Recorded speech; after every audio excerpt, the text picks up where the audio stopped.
Bienvenue, bitches.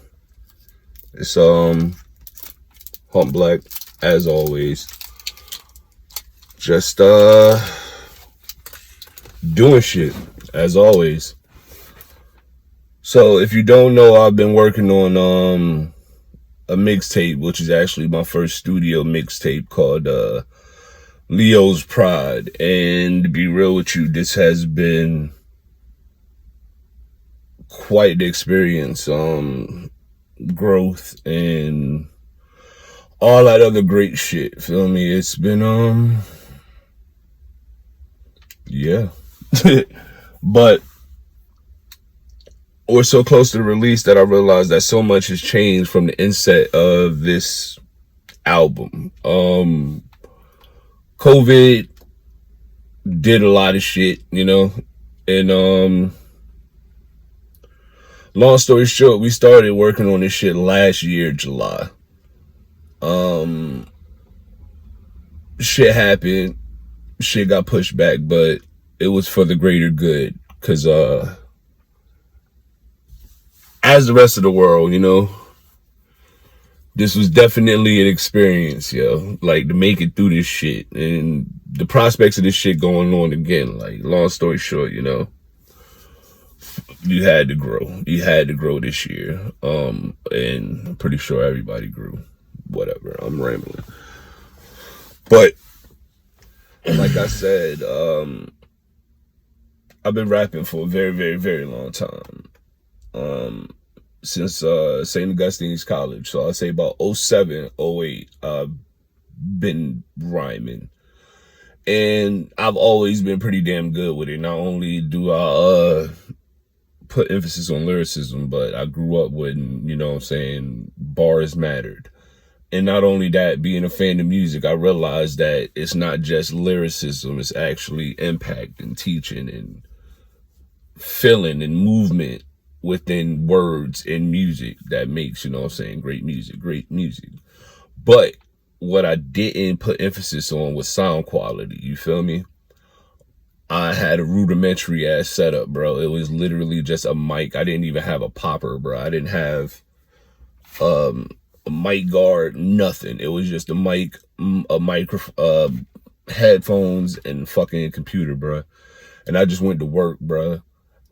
I put out like at least 9 mixtapes. If you know me and you know me from back in the days in the basement, those straight drop mixtapes was fucking fire, bro. But long story short, I wasn't going to do nothing with the music. It was just a hobby, feel me? It was just some shit that I was doing to have fun, and I was good at it. But it wasn't nothing that I was going to sustain myself with and, you know, profit off of. So my dream ever since I was like 6 years old has been to be a firefighter. And not just a firefighter, a Hartford firefighter. And around 2011, the opportunity came to become a firefighter, and I jumped at that shit. It was a struggle. I made it harder than it needed to be, but I fucking made it. And I was content.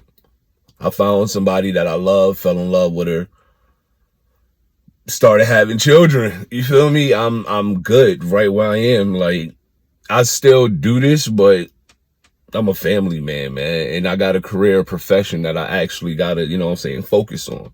It's people's lives that, you know, and it's my life, honestly, too. So at the same time, you feel me, I don't got time to really be focusing on other stuff. I gotta learn my profession.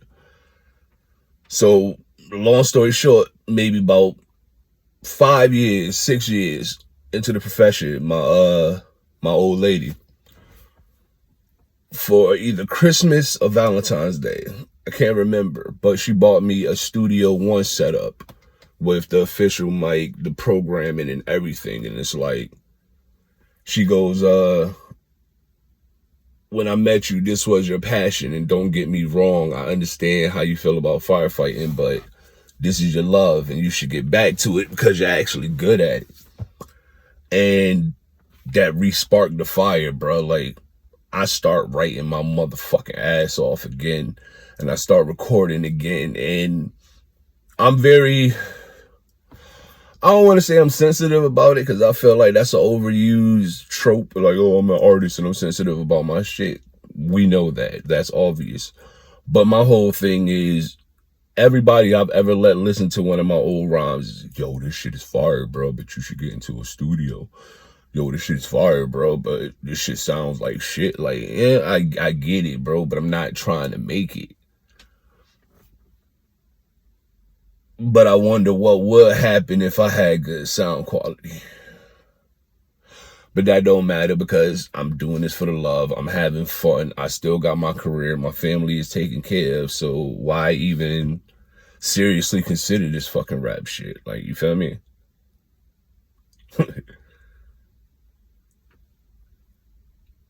Yeah. And then shit changed.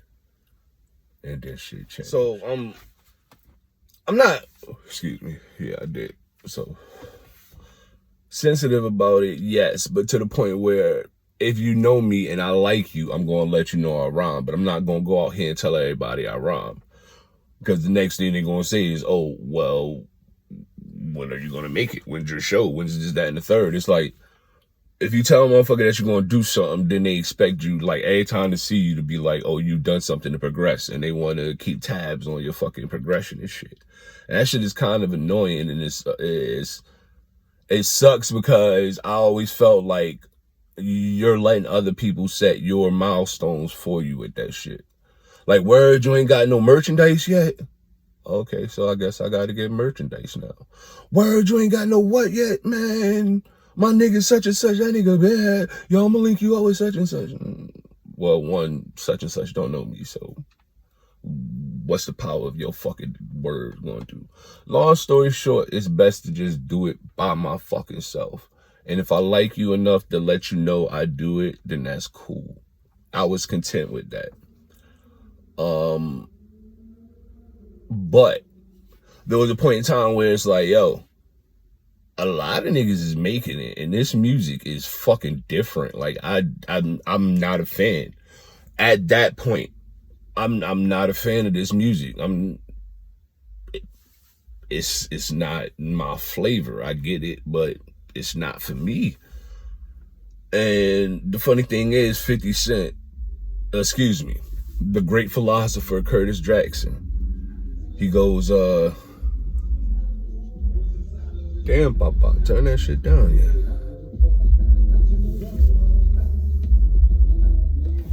I picture you rolling, Papa. Now roll your ass past my car. So yeah, bang. 50 Cent, the great philosopher Curtis Jackson, says, if you don't like the music that's being made this day, make your fucking own. And I was like, word, that's real shit. So I'm still making my music, and I'm still bumping my music, but it's about time that niggas realize, like, you know, I'm all right. So I'm not going out telling everybody I rap, but if I know you into music, I'm like, oh, I rap, cool. You got a studio? Let's link up. Bruh, I never talk down on the Hartford music scene, because I'm not a part of the Hartford music scene, but yo, the anti-networking of this city is nuts. Like, if you don't, if I don't know you, you're not from my block, and can't nobody co-sign for you, bro, we not fucking with you. And it's like, it's a lot of motherfuckers out here that could, like, get on, bro, and put the city the fuck where it need to be. But niggas don't know them, so niggas not gonna fuck with them. And that nigga could be the hardest nigga rapping alive. Don't matter. We don't know you. You're not coming to our studio. Cool, bro. I'll pay. What's good, bro? Just dead end. By that time, I'm like, fuck it. I do it on my own, bro. So that's where the story is. Around 2019. Still rapping on my own, building a little name for myself within the community that I know. But little did I know things would be changing again pretty goddamn soon. So like I said, I'm the type of person that was doing this for the love, feel me? I'm from the era where literally you got your boombox, you got your instrumental side of your tape, you got a blank tape, you hit the fucking play and record and make your fucking demo just like that, bro. Like, sound quality, alright, I get it, bro, but am I listening to the sound quality? Am I listening to the fucking artist? Am I listening to the words that he's saying? Am I getting a lesson? Am I learning? That's the era I come from. And I was so stuck in that era, because keep in mind, that's like what, mid 90s. I started rapping like 2007. It's still the mixtape era, but I'm not realizing how much things is being focused on engineering. And I've never heard of mixing and mastering. I've never heard of EQing. All I do is I take an instrumental and then I record. And then I mess with the volumes till I think it sound good, and then I send it out. That's how I record it. That was the basis of my mixing. So as you could prophesize, that shit was horrible, bro. Like, listening back, at the time, my shit was sounding crisp. Fuck what the fuck niggas is talking about. But looking back at it, shit sound horrible. But the thing is, if I sit there and not listen to the sound quality, bro, niggas was not fucking with me back then. Like, real shit. I'm a humble guy, but the pen is fucking crazy, bro. I'm telling you. But like I said, it was sound quality. I didn't give a fuck about that type of shit. Flash forward to one day we at work. My boy Jeff Warner, no matter what, never let that name get forgotten when it comes to the music of Humþlack. Jeff, because that's my boy, and we worked together. It was his first year in the fire department. I was his vet. You know, we close as shit. We been through a lot, ups and downs, just in that like 3 years that we was together. But I let Jeff hear my shit, and Jeff like, dude, you fucking go in. There's no way that nobody knows you rap. So like literally, whenever we go places, Jeff be like, yo, you know Hump raps? Yo, you know Hump raps? So one day we was at a class. I don't even remember the class. I think it was like instructor course or something. And Jeff's like, hey yo, Hump raps. And little did I know it was a guy in the corner named Martin Jones, and he like, word, I produce. And Jeff's like, well, dude, you guys should hook up and make something happen. So me and Martin start talking, and he's like, yeah, I actually went to school for this shit, you feel me? Like, I got a little music group thing going on, feel me? We doing shit, we making noise. You should come check it out. I'm like, all right, one day, definitely. But I'm still on my own thing, you know what I'm saying? Because I'm already skeptical of anybody in Hartford talking about let's work together, because it's fucking Hartford. But little did I know, this nigga was like for real on his shit. But I didn't take him up on his offer because there was no reason for me to. I don't need good sounding quality music. I'm making the music that I like making now. So fuck should I change up anything for and start working with niggas on some dumb shit? Like, niggas waste my time. No. I already don't have time. Listen, I hear the beat. I'll write 30, 45 minutes the fastest, 2-3 days the longest. As soon as I finish writing and I got the cadence to this lyrics, to the beat the way it's supposed to go, I record. After I record, I get the volumes. Soon as the volumes sound decent to me, I'm fucking posting that shit.